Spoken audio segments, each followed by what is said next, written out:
அஸ்ஸலாமு அலைக்கும் brothers and sisters. நம் அனைவருக்காகவும் அல்லாஹ்விடத்தில் பிரார்த்தனை செய்தவனாக புகாரியிலே பதிவு செய்யப்பட்ட ஒரு செய்தியை பற்றி நாம் பார்க்க இருக்கிறோம். சுபஹானல்லாஹ், அந்த செய்தியை ஒவ்வொரு தடவையும் பார்க்கும் போதெல்லாம் கேட்கும் போதெல்லாம் என் உடல் சிலிர்த்து போகும். அந்த அளவுக்கு அற்புதமான அல்லாஹ்விடத்தில் நம்மை நெருங்க வைக்கும் ஒரு செய்தி. அல்லாஹ் தன் அடிமையை நேசித்து விட்டால், ஒருவனை விரும்பி விட்டால், அல்லாஹ் அஸ்ஸ வ ஜல் ஜிப்ரீல் அலைஹிஸ்ஸலாத்து வஸ்ஸலாம் அவர்களை கூப்பிடுவான். யார் ஜிப்ரீல்? மலக்குமார்களின் தலைவர் என போற்றப்படுபவர். அல்லாஹ்வுடைய தூதர் ஸல்லல்லாஹு அலைஹி வஸல்லம் அவர்கள் ஜிப்ரீல் அலைஹிஸ்ஸலாத்து வஸ்ஸலாம் அவர்களின் உண்மை உருவத்தை கண்டவுடன் மயக்கமுற்றே விழுந்து விட்டார்கள். ஏன்? அவரின் சிறகுகள் வானத்தின் விளிம்பு வரை சென்றிருந்தது. மிக தூய்மையான உயர்ந்த தொழிலாக கருதப்படும் அல்லாஹ்வின் வசனங்களையும் கட்டளைகளையும் அவனது தூதர்களுக்கு வானிலிருந்து கொண்டு வருபவர். அல்லாஹ் அல் குர்ஆனிலே கூறுகின்றான், யார் ஜிப்ரீலுக்கு எதிரியோ அவர் எனக்கும் எதிரி என்று ஜிப்ரீல் அலைஹிஸ்ஸலாத்து வஸ்ஸலாம் அவர்களை அல்லாஹ் அல் குர்ஆனிலே பாதுகாத்து கூறுகின்றான். அல்லாஹ்வுடைய தூதர் ஸல்லல்லாஹு அலைஹி வஸல்லம் அவர்களை 7 வானங்களை கடந்து மிஹ்ராஜ் பயணத்திற்காக கொண்டு சென்றவர். அல்லாஹ்வே அல் குர்ஆனில் கூறுகின்றான், மிக்க கண்ணியமான தூதர் என்று. அவர்தான் ஜிப்ரீல். எனவே அல்லாஹ் உங்கள் மீது வைத்திருக்கும் நேசத்தை வெளிப்படுத்த ஜிப்ரீல் அலைஹிஸ்ஸலாத்து வஸ்ஸலாம் அவர்களை அழைப்பார். சுப்ஹானல்லாஹ், அல்லாஹ்வின் நல்லடியார்களே, சற்று சிந்தித்து பாருங்கள். உங்களுக்கு மட்டும் தெரிந்த ஒரு முக்கியமான விடயத்தை நீங்கள் யாரிடம் பகிர்ந்து கொள்வீர்கள்? சுப்ஹானல்லாஹ், உங்களுக்கு நெருக்கமானவர்களிடம் மாத்திரமே அதை நீங்கள் பகிர்வீர்கள். எனவே ஒரு சாதாரண அடிமையை பற்றி ஜிப்ரீல் அலைஹிஸ்ஸலாத்து வஸ்ஸலாம் அவர்களிடம் அல்லாஹ் கூறுகின்றான் என்றால்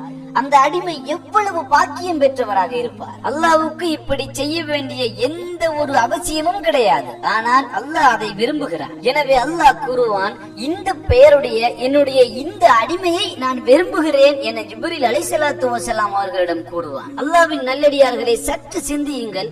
இந்த உலகத்திலே உங்களுக்கு மிகவும் பிடித்தவர்கள் இஸ்லாமிய அறிஞர்களோ நாட்டின் தலைவர்களோ உங்களை மாத்திரம், உதாரணமாக டாக்டர் ஜாகிர் நாயக்கோ அல்லது முஃப்தி உங்களை மாத்திரம் அழைத்து சலாம் சொல்லி ஒரு போட்டோ எடுத்தால் இந்த உலகத்தில் உள்ள அனைவருக்கும் நீங்கள் அந்த போட்டோவை காட்டுவீர்கள். உதாரணமாக சோமாலியாவில் டாக்டர் ஜாகிர் நாயக் என்றால் யாரென்று கூட தெரியாத ஒரு கிராமவாசிக்கு கூட நீங்கள் அதை அனுப்புவீர்கள். ஆனால் இது ஜாகிர் நாயக்கோ அல்ல வேறு எந்த மனிதரோ இல்லை.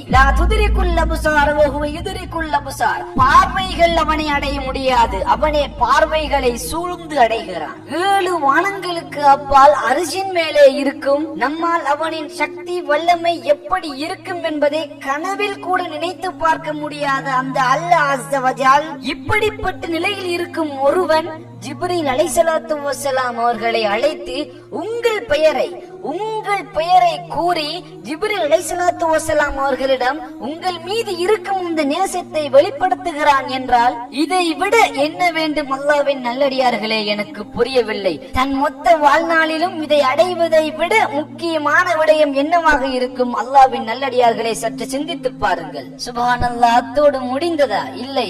அல்லாஹ் அஸ்ஸ வ ஜல் உங்களை நேசிக்க ஜிப்ரீல் அலைஹிஸ்ஸலாத்து வஸ்ஸலாம் அவர்களுக்கு கட்டளையிடுவான். இப்போ ஜிப்ரீல் அலைஹிஸ்ஸலாத்து வஸ்ஸலாம் அவர்களும் உங்களை நேசிப்பார். அல்ஹம்துலில்லாஹ், அல்லாஹ்வும் உங்களை நேசிப்பான், ஜிப்ரீலும் உங்களை நேசிப்பார். அத்தோடு முடிந்ததா? சுப்ஹானல்லாஹ், இல்லை. ஜிப்ரீல் அலைஹிஸ்ஸலாத்து வஸ்ஸலாம் அவர்கள் எல்லா வானவர்களையும் அழைப்பார்கள். அவர்கள் எத்தனை பேர் இருப்பார்கள் நம்மால் எண்ணவே முடியாது. அல்லாஹு அலம். பல ட்ரில்லியன் கோடிகள் இருக்கும். அவர்கள் அனைவரையுமே ஜிப்ரீல் அலைஹிஸ்ஸலாத்து வஸ்ஸலாம் அவர்கள் அழைத்து இந்த பெயருடைய இந்த அடிமையை அல்லாஹ் விரும்புகிறான். எனவே நீங்களும் இந்த இறை நேசரை விரும்புங்கள் என கூறுவார்கள். எனவே அளவிட முடியாத எல்லா மலக்குமார்களுமே உங்களை நேசிப்பார்கள். சுப்ஹானல்லாஹ். பின்னர் அல்லாஹ் இந்த உலகில் வாழும் மக்களின் உள்ளங்களிலே உங்களை விரும்பக்கூடிய தன்மையை ஏற்படுத்துவான். எனவே மக்களும் உங்களை நேசிப்பார்கள். ஆனால் எல்லோரும் அல்ல. அல்லாஹ்வையும் ரசூலையும் விரும்பக்கூடிய இறை நேசர்கள் உங்களையும் நேசிப்பார்கள். அல்லாஹ்வின் தூதரின் வழியை பின்பற்றுபவர்கள் உங்களை நேசிப்பார்கள். ஏனையவர்கள் உங்களை வெறுக்கலாம். அதற்கு நீங்கள் காரணம் அல்ல.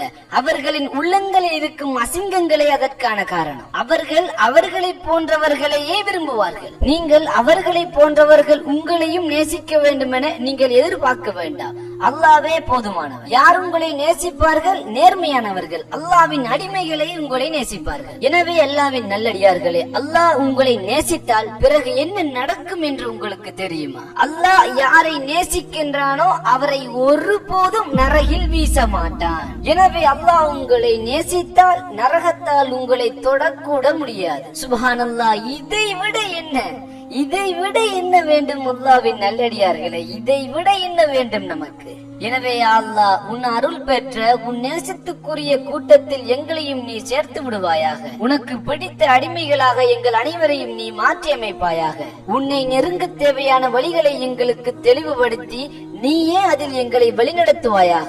எனவே நண்பர்களே, அடுத்த வீடியோவில் அல்லாஹ் நம்மளை விரும்ப வேண்டும் என்றால் நாம் என்னவெல்லாம் செய்ய வேண்டும் என்பதை இன்ஷா அல்லாஹ் பார்ப்போம். இது பற்றிய மிக அற்புதமான ஒரு அல் குர்ஆன் வசனத்தை இன்ஷா அல்லாஹ் பார்ப்போம். எனவே நண்பர்களே, சப்ஸ்கிரைப் செய்யாத சகோதர சகோதரிகள் சப்ஸ்கிரைப் செய்துவிட்டு அதன் நோட்டிபிகேஷன் பெல்லையும் அழுத்தி விடுங்கள்.